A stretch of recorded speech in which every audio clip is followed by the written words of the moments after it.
1 out of 8 men will be diagnosed with prostate cancer. A local volunteer supports patients by talking with them about their story. Queen City News reporter John Lee tells us why, for many patients, opening up about the disease is an important step.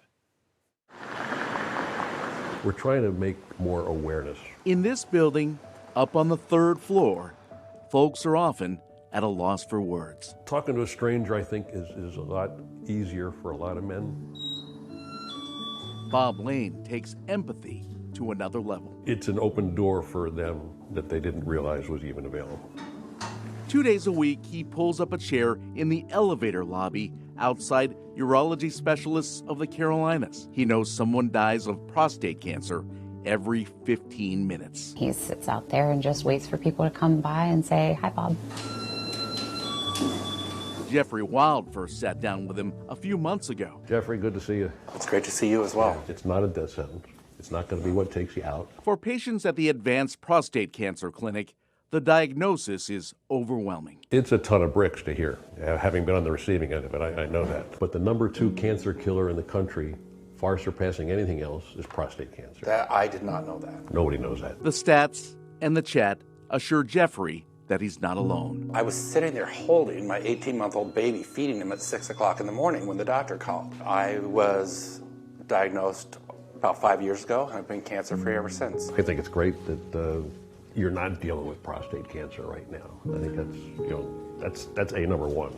So. Right. 2 years ago, doctors told Bob he had prostate cancer for the 2nd time. Did you feel somewhat deflated then? No, I felt a lot deflated. Okay. I go like, uh-oh, it's back, and this is a problem. Many tears later, after radiation therapy, he's cancer-free. If you're ever going to get it, this is a time in history to get it, because so many new developments, so many new treatments. At a tender time, nurse director Tracy Peck sends patients to him. I mentioned to them, "Hey, a friend of mine, my buddy Bob, is out in the by the elevators, and he's willing to share his journey." What he communicates is sometimes unspoken. As you can see, I'm an open book about letting the tears flow down. The impact that you must be making on men and being a warrior for them, I can't tell you how much that means. I can see it in patients' eyes. I can see it in their spouse's eyes. I can see it a lot of times because it's not the patient doing the talking. It's their spouse, their loved one doing the talking, and I'm getting emotional thinking about it. Bob can't reach everyone by himself. I get a lot out of helping people and being here. It made me pause and think about what I could do. Jeffrey wants to help keep the dialogue going by sharing his experience. And maybe get you involved, because Absolutely. I think you'd be a great person to have on the team. Yes.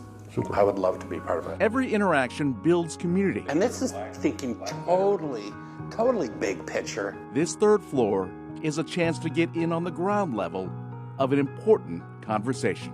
Thank you for inspiring. In Charlotte, John Lee, Queen City News.